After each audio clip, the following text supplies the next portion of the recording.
one is how to study Hong Kong, and the second is what is Hong Kong culture. It seems that it's a very separate and two different kind of topics, but I can say that these two questions is literally result in one very similar outcome. So for the first part, how to study Hong Kong. For many years, the people who study about Hong Kong, who write about Hong Kong history, they talk about Hong Kong culture, they remain in a very, I could say mainstream or very narrow perspective. Today, we'll call it Sino-centric, or in a more common way or to a more popular way to describe this kind of perspective will be a Chinese-oriented perspective. So what is this kind of perspective, or how they shape the acknowledgement of us to understanding Hong Kong? The first part is they create many different myths that make us misunderstanding Hong Kong. But the first part is if you is not depends on you like it or not. We have to understand or we have to clarify that Hong Kong was a British colony. If you're against this idea, you can now raise up your hand. I'm very open-minded to it. So I think most of the people in here, in Britain or in the world, would not deny that Hong Kong was a British colony. It's not a glorified stuff. I need to clarify. I'm not going to tell you that colonization is very good or these kind of things, but objectively, we have to admit that we was once a British colony. So when we study about Hong Kong, the very first part we have to clarify that is we need to understand how the British Empire works. So what they ruled the colonies, they are very, in a sense, they are very lazy. When they describe the subjects or they describe the colonized people that they colonize, they want very specific to describe what your ethnicities or what your race is. They like to labeling yourself. So for example, they like to use a term called Indian to describe people who are from the Indian subcontinent today, including today's Pakistani, Nepal's, Indian, or even to be more specific, the Kashmir people, or even the Hatted, this kind of different ethnicities, different races. So, but in the context of the administration of the British Empire, they need to be more governable, they need to be more efficiency. That's why they use only one single term to describe every races that came from the Indian subcontinent, which is India. So that's why even today, until today, Hong Kong's law, when you describe about how the government describe our demographic of Hong Kong, they will only use one single term to discuss or to describe the people who are migrate from the Indian subcontinent, which is South Asian. We all understand these kind of terms, but South Asian is, of course, not a term for race. It's just a very umbrella term to describe many different kind of races, different kind of ethnicities to living in the Indian subcontinent. So same idea. When the British came to East Asia, when they entered a place called China, they know that there are many different ethnicities and different races living in today's China, including the Mongols, including the Manchurian, including the Cantonese, or including the Chinese, or we call the Han people. So this kind of people, they have different ethnicities and different races, and what the British Empire did to describe this kind of people is Chinese. So literally, when you study about Hong Kong, when you study about the colonial documents, when you see a term Chinese, please do not make a very quick or very simple conclusion. this Chinese may not equal to the definition or today's Chinese meaning. The Chinese do not have any racial or ethical definition like today's we call the Chinese. This Chinese could be one very simple meaning. The people who originally lived in the Chinese Empire, or we call the Manchurian Empire, or the Great Qing Dynasty, or the Dai-Qing run, it depends on which language you use. So, Chinese in the British Empire context is not equal to racial usage. That's why when we study about Hong Kong, when we look into some pre-war or even 19th century documents, when you see a term Chinese, it doesn't mean that the British think the Hongkongese people are Chinese. Literally, they know the difference between Cantonese Chinese, which if you have a chance, you can access to the Royal Asiatic Society, and you can see many different journals that discuss about Hong Kong before the Chinese colonization. So this Chinese colonization, I mean, is more than 1,000 years ago. Hong Kong was a part of a very ancient kingdom we call the Vietnamese, which is very similar to the Vietnam. So this kind of kingdoms, they have their own language, they have their own characteristic. Their lattice is a little bit like the Viking codes you can find in Europe. They have different. They used to use the alphabets before they adapt the Chinese characters. So they have their own culture, they have their own traditions, they have their own customs, but they are colonized by Chinese for more than 1,000 years, and after that, the British came. So the British conquered the land, and then like opening the trade, or they established Hong Kong colony, and they make us into a very clear contest in between the East Asian culture and the British culture, West and East mixed together, and at the end became us.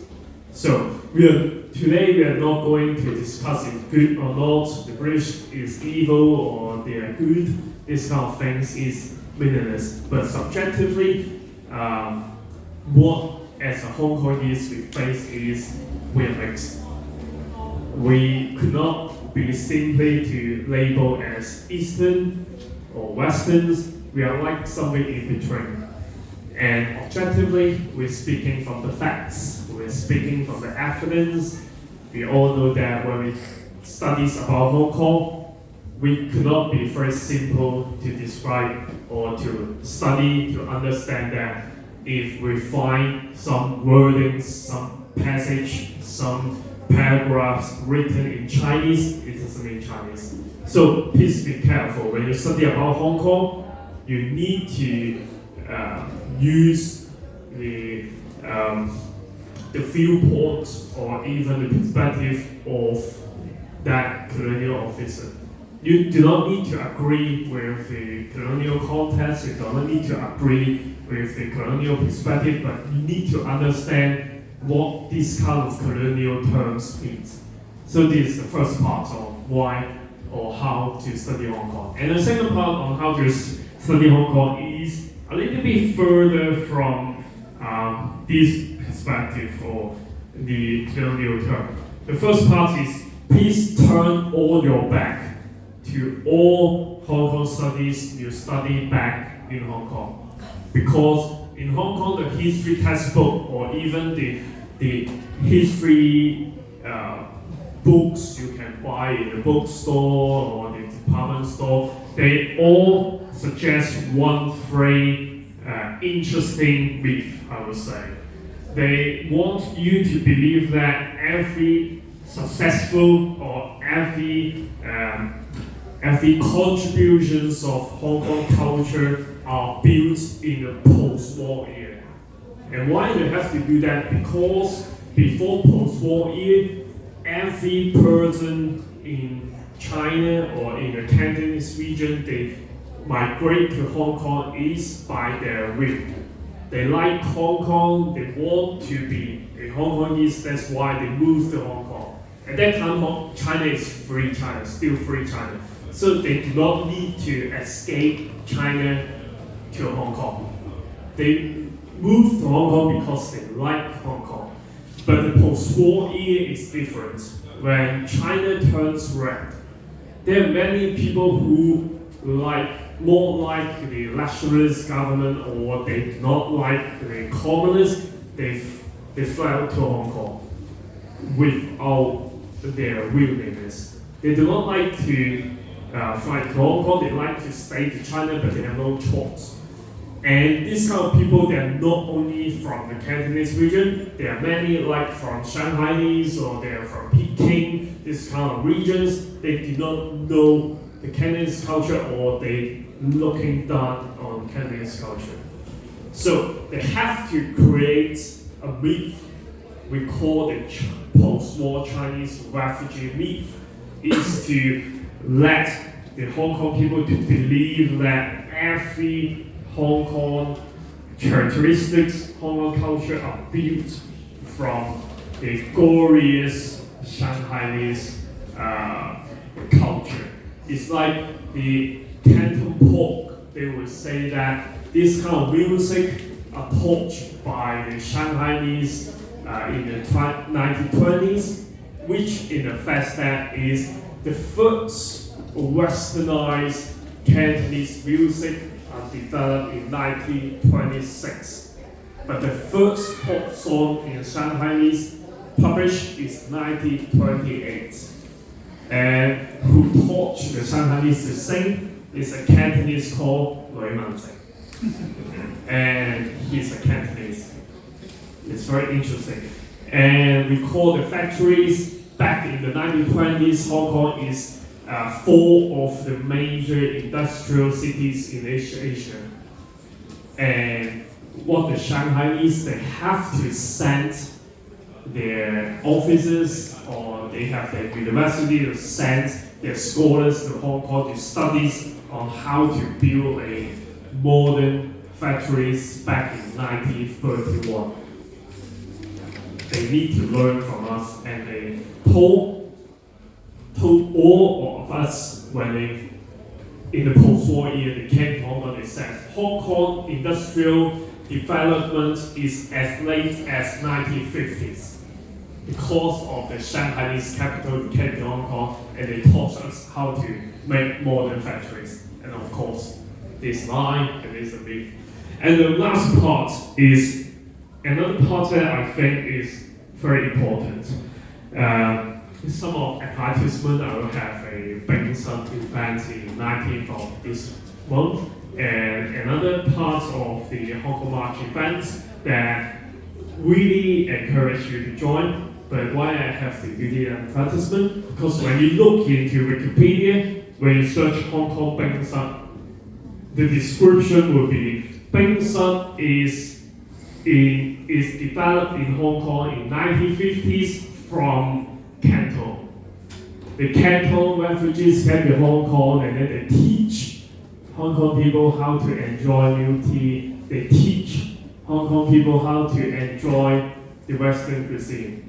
But as I said, Hong Kong was a British colony since 1841. So when you rethink about it, I'm not saying that learning from the British is good or not, but as you were a British colony in 1841, and you think Hong Kong would learn from British earlier, or Chinese territories learn from British earlier. So what the Bing Sun literally is, we call from the Victoria coffee shop or the tea house, they spread to different parts of British Empire, and in Hong Kong they developed the Bing Sun. So the further explanation, please go to our event in 19th. But when we get back to the topic is, we find another myth that literally many of our culture, what we cherish, what we should preserve, are being covered by many lies and many myths by this kind of Sinocentric historians or Sinocentric scholars. So if you want to study about Hong Kong, please full weight on the science-centric ideas. And another hint for you, which is the second topic that we study about, is what is Hong Kong culture. Very simple. One sentence, one formula, you understand. Hong Kong was a Creole culture. Hong Kong is a Creole culture. Hong Kong is a combination between East and West, and Hong Kong is a combination between not Chinese and British. Cantonese and British. Please be bear in mind that Cantonese is not Chinese. Cantonese have their own culture, Cantonese have their own language, Cantonese have their own alphabet, Cantonese have their own costumes. You won't find dim sum, you won't find lion dance, you won't find dragon dance, you won't find the dragon boat, you won't find that kind of rice dumplings that looks alike of the Maori. They're in New Zealand. They have similar rice dumplings. You can't see this kind of things apart from the Cantonese region in China. So Cantonese is a race or an ethnicities or a culture group that conquered by China even today. And I'm not going to call for a Cantonese independence or Cantonese to be blah blah blah blah blah. But bear in mind that Cantonese is not Chinese. It's like if today I say Irish is English, and everyone would know the problem what it is. But when you take the time machine for 200 years ago, when you say Irish is English, nobody thinks that is a problem. Because at that time, Irish was a English colony, not a British, but the English colony. So for Cantonese is similar. We are being colonized by Chinese for more than 1,000 years. We adapt their writing system, but for the language, we do not miss it. We still have our own language, which when we speak Cantonese, the Chinese didn't understand what we are saying. Or if you write in directly translate by the pronunciation of the Cantonese language, they do not understand. But for some wordings, the Vietnamese understand. One example for very short, because we don't have much time. So for all together in English, all together in Chinese they call 全部, but in Cantonese we call 合班. But in Vietnamese, 合班. So it's the same, basically the same, because we share the same roots. So at the end, three important questions. Why we are now facing a culture war? Because whatever people who are doing some Hong Kong culture works, they want to promote the Hong Kong culture, Hong Kong values, Hong Kong characteristics to the local British people, to the Canadian, to the Australian, this kind of, to the world, whatever. They have a good heart. They are very hardworking, they have a good spirit to do this kind of things. But the most important part is most of them, or many of them, still have a myth. It's not their wilderness, but they are still having a myth that Cantonese is Chinese. So if you want to promote about Hong Kong culture, you want to promote Hong Kong values, you want others to understand more about Hong Kong, more about Hong Kong culture, bear in mind, Hong Kong do not have any part of the Chinese culture. We share the Cantonese culture, and Cantonese is basically a mixed culture between the Asian Viets and the Han Chinese. So we do learn from the Chinese, like the Japanese, like the Korean, like the real Bruce, but we learn from them, it doesn't mean that we are Chinese.